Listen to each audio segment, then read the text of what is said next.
We think it's best you step away for now." My aunt reacted with a thumbs up.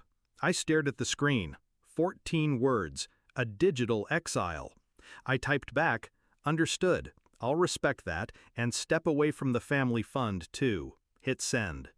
That night I logged into the joint account. My contributions made up almost half.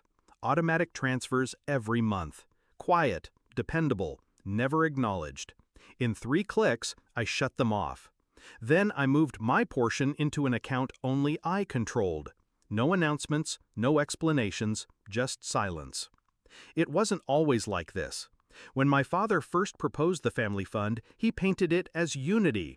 "Pooling resources makes us stronger," he'd said.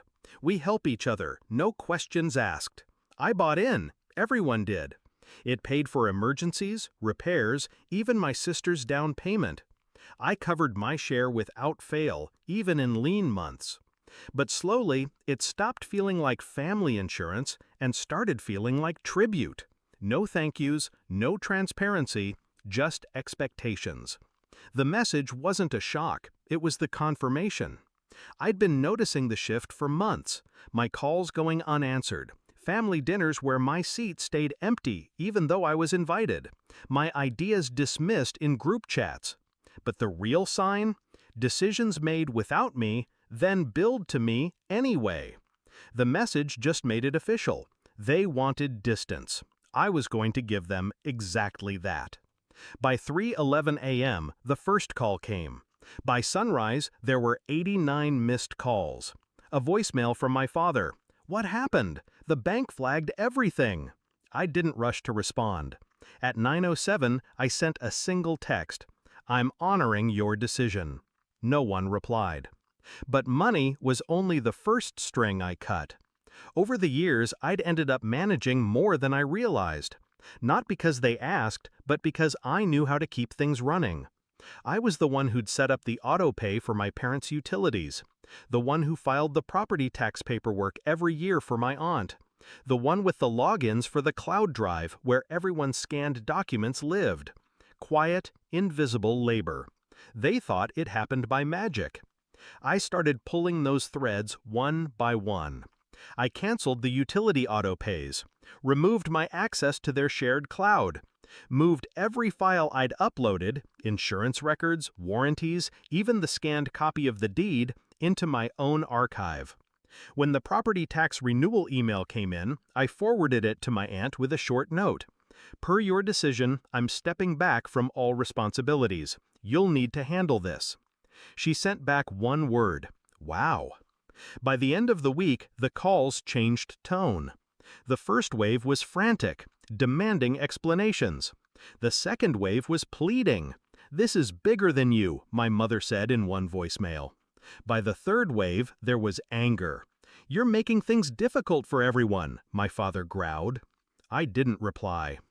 10 days in, my father showed up at my apartment. He didn't knock, just pounded the door until I opened it. His eyes were tight. His voice was clipped. "We've had issues, bills unpaid. The accountant says the fund is a mess. You need to fix this." I leaned against the doorframe. "I thought you wanted me to step away." "That was about family drama," he snapped. "Not this." "But this is part of it," I said. "You can't cut someone out and keep their support." He stared at me like I'd spoken a foreign language. He tried bargaining. "We can work something out. Put the transfers back. Help us get caught up." I let the silence stretch. Then, "No. You made it clear where I stand. I'm just respecting that." He exhaled sharply, the sound halfway between a laugh and disbelief. "You're being petty." "Maybe," I said, "or maybe I'm being consistent." His jaw clenched. "This will hurt the whole family." I met his eyes. "That's the thing about cutting people out. Sometimes the bridge goes with them." He left without another word, and I knew, in that moment, he understood. Not just the money, not just the logistics, but the fact that they had underestimated me for years. They thought my role was optional, that I could be dismissed without consequence. They were wrong. In the months that followed, I didn't rejoin the fund. I didn't go to dinners, didn't answer group messages. I built my own safety net, booked my own trips, started spending my time and money on people who valued it. Word got back to me through a cousin. They'd had to restructure everything. No more no questions asked, no more big handouts, and, quietly, no more pretending I didn't matter. Some losses hit harder than they admit, not because of the money itself, but because it shows them the truth. They can't function without the person they tried to erase. I didn't plan on revenge when I read that first message. I planned on respect. They just didn't like what it looked like.